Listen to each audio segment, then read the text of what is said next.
உளுத்தம்பருப்பு இதில் சேர்த்துடலாம். சேர்த்துட்டு அதை நல்லா கிளறி விட்டுக்கோங்க.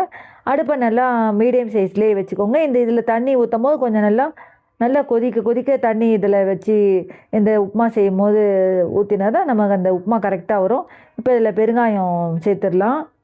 இப்போ இந்த அரிசி உப்புமா பார்த்திங்கன்னா மார்னிங் பிரேக்ஃபாஸ்ட், ஈவினிங் டின்னர் அந்த மாதிரி டயத்தில் வந்து வச்சு சாப்பிட்லாம். சட்னி, தக்காளி சட்னி இந்த மாதிரி எது வேணால் சைட் டிஷ்ஷாக வச்சு சாப்பிட்லாம். இந்த மாதிரி செஞ்சிங்கன்னா ரொம்ப டேஸ்ட்டாக நல்லாயிருக்கும். இப்போ பார்த்திங்கன்னா இந்த அரிசி உடச்சது இதில் சேர்த்துலாம். இந்த மாதிரி உடச்சி வச்சுக்கணும். ரொம்ப பெருசாக இருக்கக்கூடாது, ரொம்ப சின்னதாக இருக்கக்கூடாது, மீடியமாக அதை செஞ்சுக்கணும். அந்த அரிசி உடைக்கிறத பார்த்து இது பண்ணிக்கணும். இப்போ அதில் சேர்த்துட்டு அதை கிளறி விட்டுருங்க.